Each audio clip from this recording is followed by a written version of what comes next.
What's up, YouTube? It's your boy Jarvis Parson, aka Spidey from Spidey Warrior Productions, and today we're here to talk about picking yourself first. Let's get into it.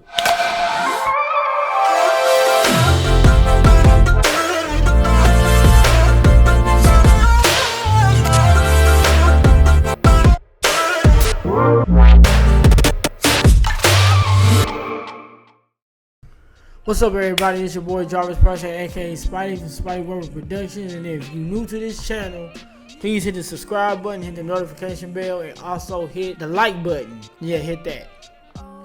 But today we're here to talk about picking yourself first. Recently, past a little opportunity, this idea, this video came to me. So I kind of want to talk about it. Picking yourself first, especially when you're an artist, just in general. A lot of times we tend to lean on like opportunities and things like that, like opportunities and people that are gateway keepers to kind of open the door for us when we kind of have the door built in for ourselves, or we have the capability. Like me, I'm a videographer, I'm a director, I'm a cinematographer, the whole 9 yards. I use my gifts to create income for myself. I use my talents to provide services for other people.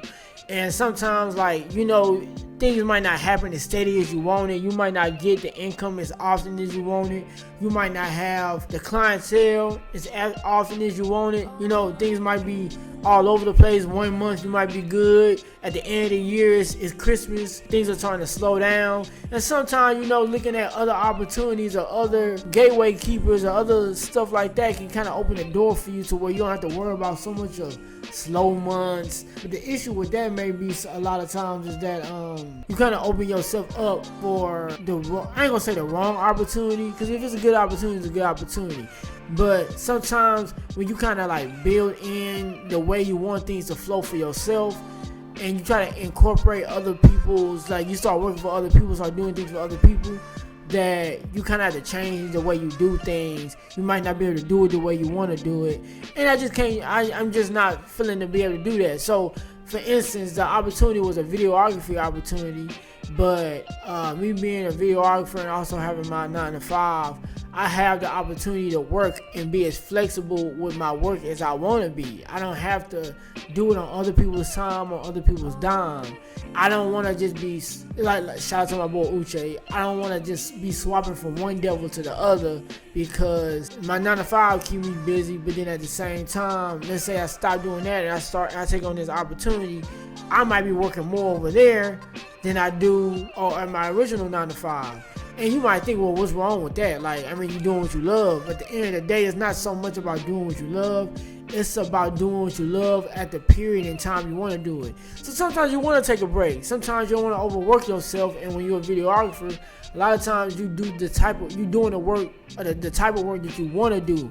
I don't like doing all videography. If you call me and be like, hey bro, can you do a video of my dog? I don't find entertainment in doing videos of dogs or some crazy stuff like that. You know what I'm saying? So, and mind you, if you like doing that, do your thing. But that's just not my thing. So things like that, and me doing that, let's say I took on an opportunity, it's gonna stray me away from doing this.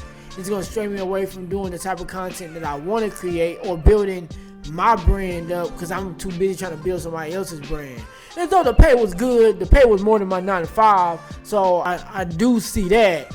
But at the end of the day, not all money good money, and not saying that his opportunity is bad, and I could be completely wrong, but the type of money he paying, I know I'm gonna be working, and that's good for him and building his brand. But then what about my brand? And then what if he just decide one day to just up and leave? Then I'm left for dry high, and I gotta either go back to my 9 to 5 or pick up where I left off at, so that's also something important to do, is that learn how to pick yourself first. A lot of artists turn down record deals or record label deals because they know they worth more than that, or they know they can be able to create that same opportunity for themselves and do it the way they want to do it, and they get the whole package, but the way they want to do it. So that's something to also keep in mind, and something to pay attention to when you got when you the person in the driver's seat and you have the things to offer, you get to make the decision. You get to call the shots.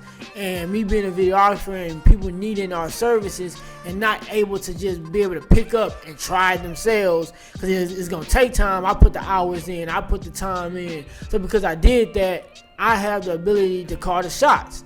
I put in the hours. You need me. I ain't going to necessarily say I don't need you, because I could have used his name. I could use his the clout and the connections that he got, and I could learn from that. But at the end of the day, what about me and my brand?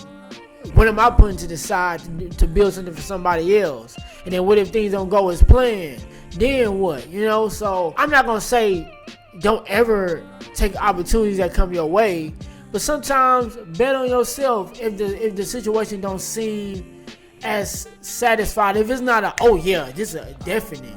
If it's not one of those, then sit down and think about it and really weigh out your options. Think about it. Could you build that opportunity for yourself? Or do you absolutely need that person to build that opportunity? You know what I'm saying? And then if you do join forces with them, is it like is it contract work? Is it like work to where like you the contractor and like they hiring my brand to shoot for them? Or is I'm working under his brand, under his control, under his supervision? So that's something also to keep in mind. If somebody offer you an opportunity, you like, I like it, but I don't like how lack of creative control I have. Then you can kind of put in things in your play, like, hey, this is still my ballpark. We working together. I'm not working for you. I'm working with you. But assuming how much you were paying, now you had a contract laid out that no, I was gonna be working for him, not with him. So that's also something to keep in mind. But yeah, you gotta really learn how to bet on yourself sometimes. Put yourself first and know that you can build those same opportunities for yourself. You don't have to wait for opportunities. I'm a firm believer. Listen, I'm gonna build the opportunity. If I miss an opportunity, cool, I'm just gonna build it myself. And if it takes longer, if it takes a while, hey, I'm moving at my own pace and I'm gonna make it happen. But when you gotta move at somebody else's pace, and I'm not gonna say that's a completely bad thing, but you gotta weigh your options. Do you have the capabilities yourself to build it yourself? If you do, then do it yourself, if possible. You know, if you don't and you don't know where you really want to go and you don't know how you want to build it for yourself, then take on opportunities that's there. That's something that I think we all should do from time to time. But don't forget to bet on yourself sometimes. And that's what I chose to do, is bet on myself. I'm going to allow myself to build those opportunities, whether it's the exact same amount or if I know I can make more. I'm going to do that. And I'm going to do it on my terms. I advise y'all to somewhat do the same. Till next time, peace.